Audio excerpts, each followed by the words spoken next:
లూకాసు వార్త 23వ అధ్యాయము, లూకాసు వార్త 23వ అధ్యాయము 18వ వచనం చదువుకున్నాము.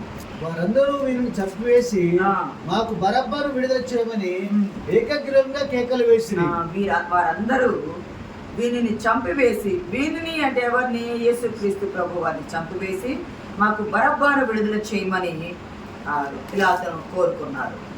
ఈరోజు మన అంశము పరుని సిలువ. ఇక్కడ గమనించినట్లయితే సందర్భము మత్తయి సువార్తలో కూడా ఉంటుంది.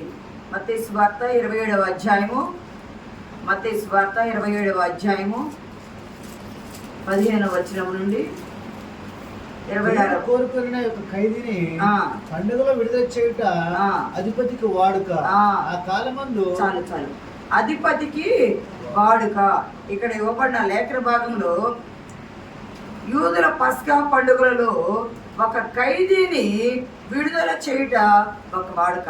పస్కా పండుగ చేస్తారు, పులిగిన రొట్టెల పండుగ కలిపి చేస్తూ ఉంటారు. ఇక్కడ గమనిస్తే సందర్భంలో ఈ పస్కా పండుగలో ప్రతి సంవత్సరము అప్పటి ప్రభుత్వం, యేసుక్రీస్తు ప్రభు వారు జీవించిన కాలంలో ఉన్న ప్రభుత్వము, రోమ ప్రభుత్వానికి ఒక ఆనవాయితీ, ఒక వాడుక ఉంది అలవాటుగా. ఏమున్నదయ్యా అంటే, ప్రజలలో ఎవరైతే చెరలో ఉంటారో ఆ చెరలో ఉన్న వారిని ఖైదీలలో ఒకరిని విడుదల చేయుట, ఖైదీలలో అది ఒకరిని విడుదల చేయుట. ఆ విడుదల చేయటం కూడా ప్రజల కోరిక ప్రకారం, వారికి ఇష్టం వచ్చిన వాళ్ళని మనకు రాష్ట్రపతి క్షమాభిక్ష పెడతాడు, అలాగా క్షమాభిక్ష పెట్టడం కాదు. కానీ ప్రతి సంవత్సరం పస్కా పండుగకు ఒక ఖైదీని విడుదల చేయుట రోమా గవర్నమెంట్కు అది వాడుక. యూదుల లెక్క ప్రకారము ఆ పండుగలో విడుదల చేస్తారు. వాళ్ళు కోరుకున్న, మీకెవరు కావాలా, ఇద్దరిని సెలక్షన్ చేసి మీకెవరు కావాలా వారిని మీరు కోరుకోండి, మీరు కోరుకున్న వారిని మేము విడుదల చేస్తాము అని వాళ్ళకి ఆ చాయిస్, అది వదిలిపెడతారు, అవకాశం వాళ్ళకే ఇస్తారు. మీరు కోరుకోండి అని అన్నప్పుడు కొన్ని యూదా ప్రాచీన ప్రతుల్లో, మత్తయి సువార్తకు సంబంధించిన ప్రాచీన ప్రతుల్లో కానీ ఆదిమ సంఘంలో కానీ ఈ బరబ్బాని గురించి కొంచెం వివరణ ఇవ్వబడి ఉంటుంది. ఎలా ఉంటుంది అంటే, అసలు ఈ బరబ్బా ఎవరు? బరబ్బా ఎవరంటే యూదా మతం కోసమే యూదులే పాలన చేసుకోవాలా, రోమీలు పరిపాలన చేయడానికి ఇష్టం లేకుండా తిరుగుబాటు చేయడానికి సిద్ధపడేవారు. జేలోతీయులు అని ఒక తెగ ఉండేవారు. వాళ్ళతో పాటు ఇతరులు కూడా తిరుగుబాటు చేసేవాడని ఒక ఆలోచన ఉండేది ప్రజల్లో. అంతేకాదు, ఈ బరబ్బా పూర్తి పేరు యేసు బర్ అబ్బాస్. యేసు బర్ అబ్బాస్. ఇతడు ఒక బోధకుని కుమారుడు, ఒక రబ్బీ. ఈ బరబ్బా అతను ఒక బోధకుని కుమారుడు, ఒక రబ్బీ కుమారుడు. గ్రీక్లో బర్ అబ్బాస్ అనే మాట అనేవారు. అందుకే పిలాతు ఒక మాట అంటాడు వీళ్ళతో, మీకు విడుదల చేయాలన్నారు, యూదుల రాజైన ఈ క్రీస్తు అనబడిన ఈ యేసునా లేక బరబ్బానా, మీరు ఎవరు కోరుకుంటారు అని అంటంలో ఒక అర్థం ఉంది. బరబ్బా అంటే అర్థము యేసు బర్ అబ్బాస్ అని అనుకున్నాం కదా. ఈ మాటకు అర్థము తండ్రి కుమారుడు. ఈ మాటకు అర్థము తండ్రి కుమారుడు. ఈయనేమో భూలోకములో ఉన్న బోధకుని కుమారుడు, అబ్బా అంటారు, లేక తండ్రి కుమారుడు అని అర్థము. బరబ్బా అనే మాటకి అర్థము. మీకు ఎవరు కావాలా? ఈ తండ్రి కుమారుడు కావాలా, లేదా పరలోకము నుండి వచ్చిన తండ్రి కుమారుడు కావాలా? దేవుని నామానికి మహిమ కలుగును కాక. ఇక్కడ పిలాతు మర్మం అడిగినప్పటికీ తండ్రి కుమారుడు బరబ్బా అంటే అర్థము, మీకు ఏ తండ్రి కుమారుడు కావాలా? యేసు అనే బర అబ్బాస్ అనే ఈ తండ్రి కుమారుడు కావాలా, లేదా పరలోకము నుండి వచ్చాడు కదా, దేవుని కుమారుని అని చెప్పుకుంటున్నాడు కదా, దేవుని కుమారుణ్ణి అని చెప్పుకునే క్రీస్తు అనబడిన యేసా ఎవరు కావాలా? మీరే తెలుసుకోండి అంటే ప్రజలు ఏం చేస్తారంటే, తండ్రి దేవుని కుమారుని అని చెప్పుకుంటున్న ఆ యేసు మాకు వద్దు, అది ఆయన దేవదోషం చేస్తున్నాడు, దేవుని కుమారుని అనుకున్నాడు, ఈయనైతే బోధకుడు కుమారుడు, ఈ బరబ్బా కావాలి మాకు, ఈ బరబ్బా కావాలి. ఆల్రెడీ ఈ బరబ్బా ఎక్కడున్నాడయ్యా అంటే, ఈ బరబ్బా తన తోటి దొంగలతో కలిసి చెరసాలలో ఉన్నాడు. తోటి దొంగలతో కలిసి ఈయన చెరసాలలో ఉన్నాడు. చెరసాలలో ఉండి చెరసాలలో శిక్షకు మరణ శిక్ష ఖరారై ఉన్నాడు. ఇప్పుడు 3 సిలువలు ఉన్నాయి అక్కడ. 3 సిలువల్లో 2 సిలువల్లో ఇద్దరిని వేసేసారు ఆల్రెడీ. ఇంకొక సిలువ పెండింగ్లో ఉంది. ఆ సిలువ ఎందుకు పెండింగ్లో ఉంది అంటే ఎవరిని విడుదల చేయాలి? పస్కా పండుగలో ఒక ఖైదీని విడుదల చేసే వాడుక అనేది అప్పుడు ప్రభుత్వానికి ఉన్నది కాబట్టి ఎవరిని విడుదల చేయాలి? ఆ యేసునా, ఈ యేసునా? ఏ యేసు కావాలి అని మీరు పిలాతు అడిగినప్పుడు అది అవమానపరచడానికి యూదులను అడిగాడు. అవమానపరచడానికి అడిగిన పరిశుద్ధుడు నీతిమంతుడైన యేసుని అపొస్తలుల కార్యాలు 3:14 చూడండి ఒకసారి. మీరు పరిశుద్ధుడును నీతిమంతుడునైన వారిని నిరాకరించి నరహంతకుడైన మనిషిని మీకు అనుగ్రహింపమని అడుగుతుంది. పరిశుద్ధుడు నీతిమంతుడైన వారిని మీరు నిరాకరించారు. నరహంతకుడు, బందిపోడు దొంగ, అల్లరి నిమిత్తం, హత్య నిమిత్తం చెరసాలలో ఉన్న ఒక ఖైదీని మాకు విడుదల కావాలని కోరుకున్నారు.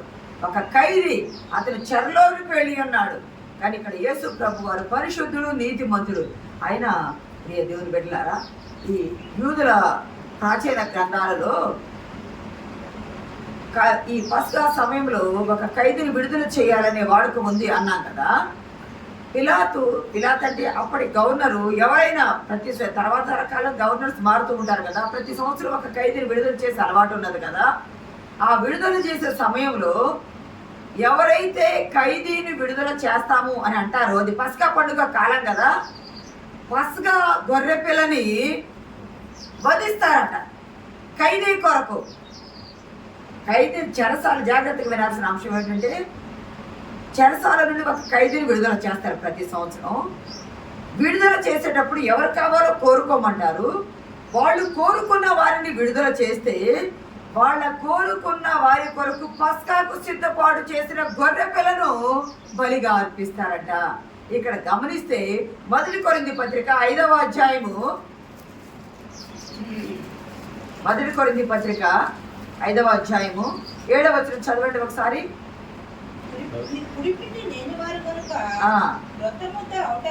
మీరు పులిపిండి లేని వారు కనుక క్రొత్త ముద్ద ఒకటకై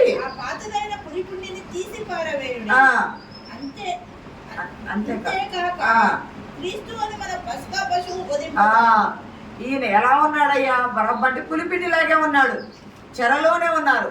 అది తీసివేసి క్రొత్త ముద్ద పెట్టుకోవాలి కానీ అంటే వాళ్ళు ఒప్పుకోలా.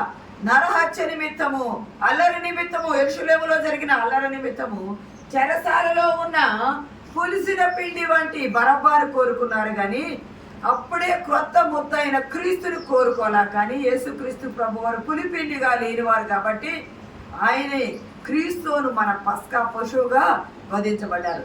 ఇక్కడ మనం ఆత్మీయంగా గమనిస్తే ఎంత ధర్మశాస్త్రం నెరవేరింది. వారు ఒక ఖైదీ కొరకు, కోరుకున్న ఖైదీ కొరకు పస్కా పశువును వధిస్తారన్నారు కదా. ఈ పస్కా పశువు క్రీస్తు అనే గొర్రె పిల్ల. బరబ్బా కొరకు వధించబడ్డ పస్కా పశువు క్రీస్తు అనే గొర్రె పిల్ల. క్రీస్తు అనే పస్కా పశువు వధించబడింది. క్రీస్తు అనే మన పస్కా పశువు వధింపబడిందని అపోస్తలుడైన పౌలు ద్వారా చెప్పబడింది. ఇంకోటి ఏంటంటే యేసుక్రీస్తు ప్రభు వారు ఎందుకు వచ్చారయ్యా ఈ లోకానికి అని అంటే లూకాసు వార్త 4వ అధ్యాయం 18వ వచనంలో ఒక మాట ఉంటది. ప్రభువు ఆత్మ నా మీద ఉన్నది, పేదలకు సువార్త ప్రకటించుటకై చెరలోనున్న వారికి విడుదలయు. ప్రియ సంగమా, ఇక్కడ గమనించినట్లయితే చెరలోనున్న వారికి విడుదలయు. చెరలో ఎవరున్నారు? బరబ్బా ఉన్నారు. బందిపోటు దొంగ ఉన్నాడు. ఆయనని అక్రమకారులలో ఒకరిగా ఎంచబడెను అని ఉన్నది కదా. అక్రమకారులలో ఒకరిగా ఎంచబడిన ప్రవచన క్రీస్తుకు పూర్వం 700 సంవత్సరాల్లో రాయబడిన యెషయా గ్రంథం 53వ అధ్యాయంలో రాయబడిన ఆ వాక్యం నెరవేరాలి కదా. ప్రవచన నెరవేర్పు చెరలో ఉన్న వారికి 61లో ఉన్నది. యెషయా 61:1 కూడా ఉన్నది. 61వ అధ్యాయము 1వ వచనంలో కూడా ఉన్నది.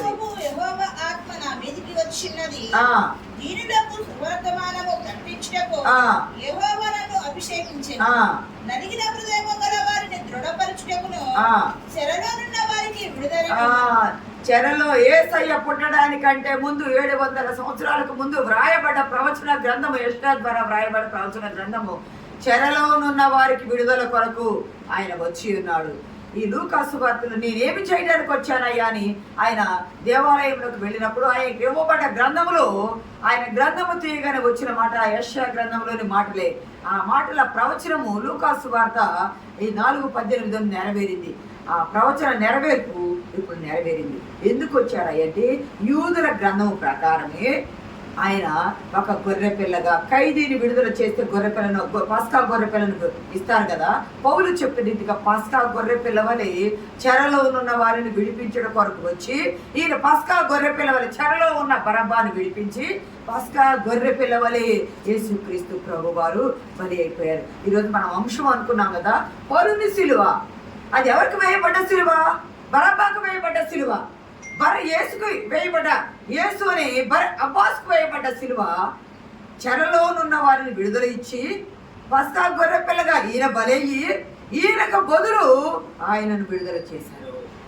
ఆయన బరబ్బాకు బదులు యేసుక్రీస్తు ప్రభు వారు బలయ్యి బరబ్బాను విడుదల చేశారు. బరబ్బాను విడుదల చేసి ఇక్కడ గమనిస్తే 3 ఉన్నారు. బరబ్బా ఆయన శిష్యులు ఇద్దరు వేసేశారు ఆల్రెడీ సిలువ. ఈయన కొరకు పెండింగ్ ప్రజల సలహా కొరకు ప్రజలకు అవకాశం ఇచ్చి ఈ ప్రధాన యాజకులు మొదటి దాకా చదవబడిన లేఖన భాగంలో 3వ అధ్యాయంలో 10వ వచనంలో కూడా 10వ వచనం చదవండి ఒకసారి. 10వ వచనంలో కూడా ప్రజలను రెచ్చగొడతారు. అక్కడ లూకా సువార్త 23వ అధ్యాయం శాస్త్రులు నిలబడి, ప్రధాన యాజకులను శాస్త్రులను నిలబడి ఆయన మీద తీక్షణముగా నేరం మోపిరి. 10వ వచనం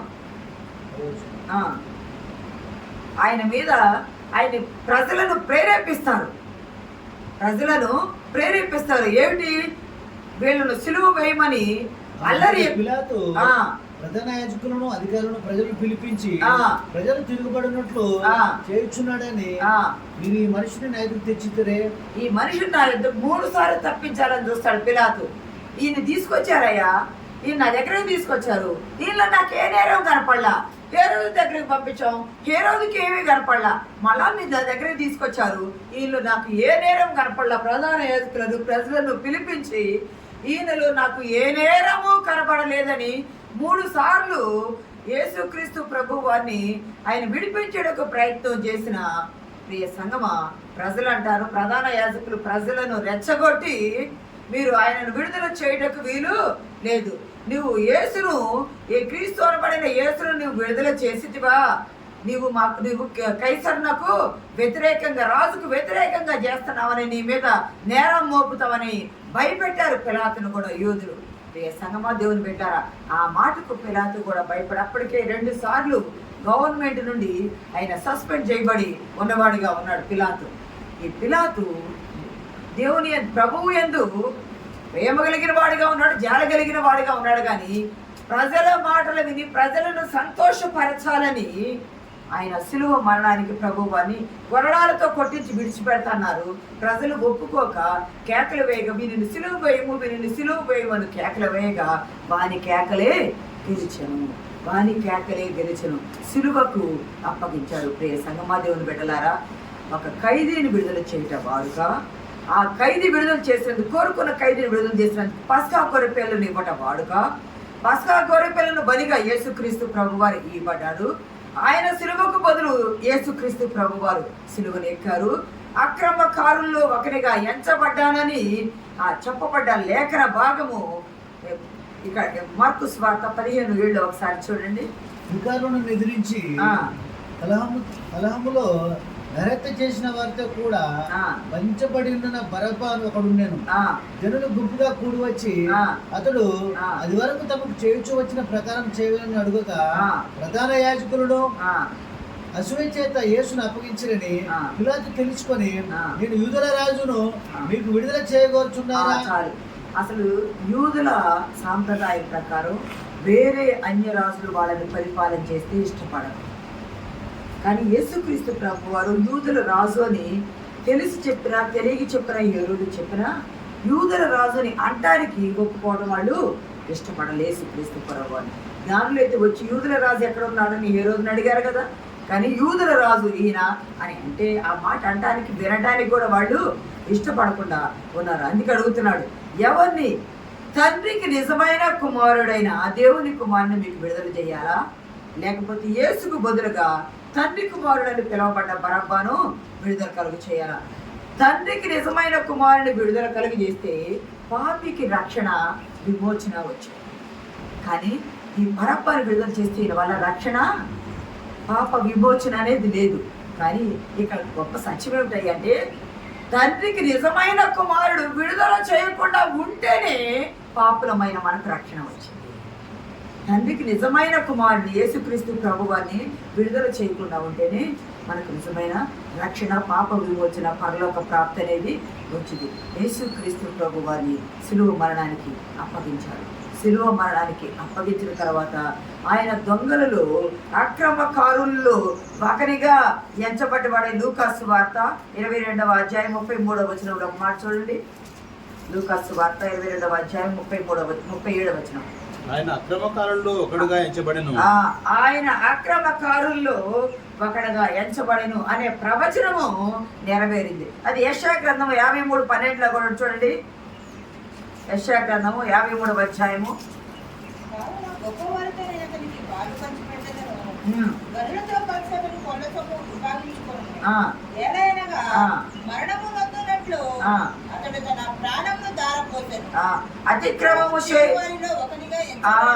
అతిక్రమము చేయు వారిలో ఆయన ఏ అతిక్రమము చేయలా, ఆయన ఏ పాపము చేయలా, ఆయన అక్రమకారులు ఒకరిగా ఎంచబడ్డాడు. అంతేకాదు, అతిక్రమము చేయు వారిలో ఎంచబడిన వాడుగా అయ్యాడు ఆయన ప్రభువారు. ఈ ప్రవచన నెరవేర్పు అంతా యేసుక్రీస్తు ప్రభువారిలో నెరవేరింది.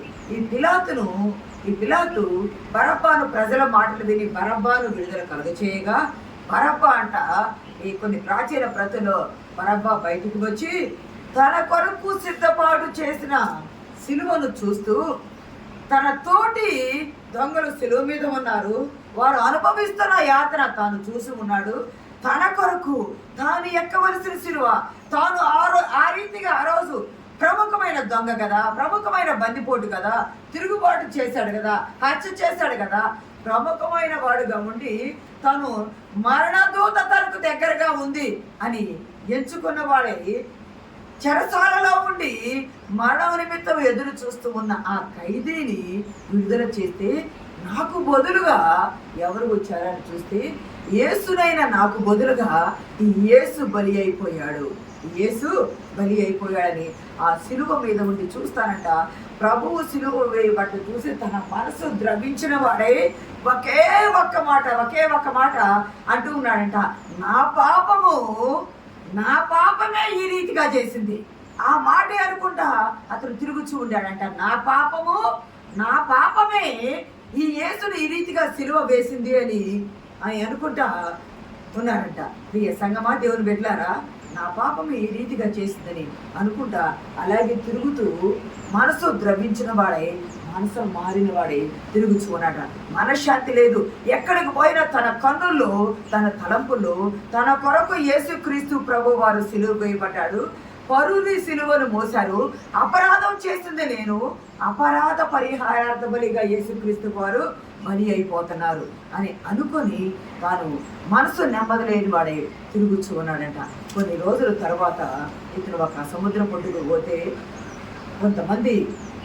కొంతమంది ప్రజలను ఈ ప్రభుత్వం ఏం చేస్తుంది, చెరకు తీసుకెళ్ళిపోతుంది. అంటే బానిసలుగా వాళ్ళని తీసుకెళ్ళిపోతా ఉందట. ఒక తల్లి బాగా దుఃఖపడతా ఉందట. ఒక తల్లి దుఃఖపడతా ఉంటే బరబ్బా వెళ్ళి, అమ్మ ఎందుకు ఏడుస్తున్నావు నువ్వు అని అడిగితే ఆమె చెప్పిందంట, అయ్యా నాకు ఉన్నది ఒక్కడే కొడుకు, నాకు ఇంకొక కొడుకు లేడు, నేను వృద్ధురాలు అయిపోయా, నాకు ఉన్న కొడుకును వాళ్ళు తీసుకెళ్ళిపోతున్నారు, పడవలను ఎక్కించుకొని వాళ్ళు తీసుకెళ్ళిపోతున్నాడు. మళ్ళా నా కొడుకును నేను ఇంకా చూడలేను అని అంటే, నీ కొడుకు పేరు ఏమిటి అని అడిగినప్పుడు నా కొడుకు పేరు యేసు, నా కొడుకు పేరు యేసు అని అంటే నేను అన్నాడంట, అమ్మ నీ కొడుకు ఏం కాదు, నీ కొడుక్కి ఏమి కాదు, నీ కొడుకు బ్రతుకుతాడు అని చెప్పి ఇతను వెళ్ళి ఆమె కుమారునికి బదులుగా నేను యేసుని అని చెప్పి ఈ బరబ్బ వెళ్ళాడంట. నువ్వు ఎందుకు వెళ్తున్నావయ్యా అని అడిగితే ఆ తల్లి అసలు ఆ మాట చెప్తే మనసు గమనించినట్టు అనిపిస్తుంది. నువ్వు ఎందుకు వెళ్తున్నావయ్య అంటే ఈ యేసు కోసము ఆ యేసు బలయ్యాడు. ఆ యేసు చేసిన దానికి ఈ యేసు ఈ మాత్రం చేయడా? ఈ యేసు కోసం, ఈ యేసు ఎవరు? బరబ్బా అనబడిన ఈ యేసు కోసము ఆ యేసు సిలువలో అంత చేశాడు. సిలువలో అంత చేసిన ఆ యేసు కోసము నేను ఈ మాత్రము చేయలేనా? ఈ యేసు అయిన నేను ఈ మాత్రము చేయలేనా?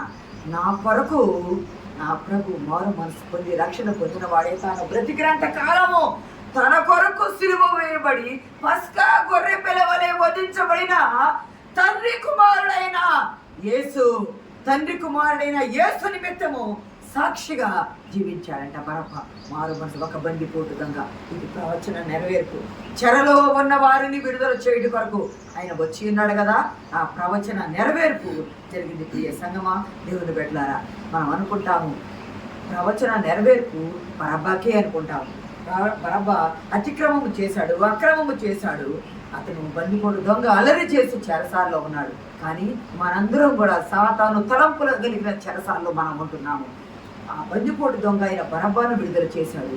ఒక పాపి రక్షణకు ప్రభు మరణము కారణమే, సర్వమానవాళికి కారణమే. కానీ తన ఎదురుగా నా సిలువను ప్రభువు మోసాడని ఒక పాపి హృదయములో గుచ్చుకొని సిలువ ప్రభు పుట్టిన మేకులు ఆయన చేతులు ప్రక్కల గుచ్చుకున్నాయి కానీ, కాళ్ళకు గుచ్చుకున్నాయి కానీ ప్రభువు సిలువ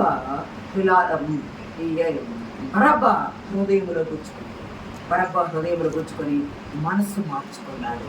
అంతేకాదు ఈ బరబ్బకు యేసుక్రీస్తు సిలువ హృదయం ద్రవించిన వాడే మారు మనసు పొంది రక్షణ పొందుకున్నాడు. అంతేకాదు దొంగ మీద తన శిష్యుడైన మారు మనసు పొంది మనస్సు పాపములు ఒప్పుకున్న ఆ దొంగ కూడా పరదేశునకు ప్రభువారు పరదేశుని ప్రసాదించారు. ఈరోజు మనం కూడా సిలువ వేయబడలేదు కానీ అతిక్రమము చేయవారిలో ఒకరిగా ఉంటున్నాను.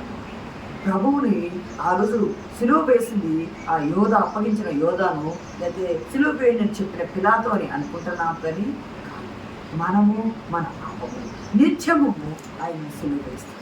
ఆ రోజు ఒక పిల్లవని చెరలో ఉన్న వారిని విడిపించడానికి వచ్చి వారిని విడిపించారు. ప్రక్కనున్న దొంగను కూడా ఆయనకు పరదేశుని ప్రసాదించారు. ఎప్పుడైతే విశ్వాసంతో నీతిమంతుడు విశ్వాసం మూలం బతుకని ఎప్పుడైతే దేవుడు నమ్మటమే నీతిగా ఎంచాడు, శిలువ మీద దిగి వచ్చే అవకాశం లేదు. నమ్మిన ఆ పాపి రక్షణలోకి వచ్చాడు. ఈరోజు పాపులైన మనల్ని కూడా రక్షించి మనకు రక్షణ ఇచ్చాడు ప్రభు. రక్షణలో ఉన్న మనము పరలోక భాగ్యం పొందుకున్నట్టు పరిశుద్ధాత్మ దేవుడు మనకు సహాయం దయచేయగా.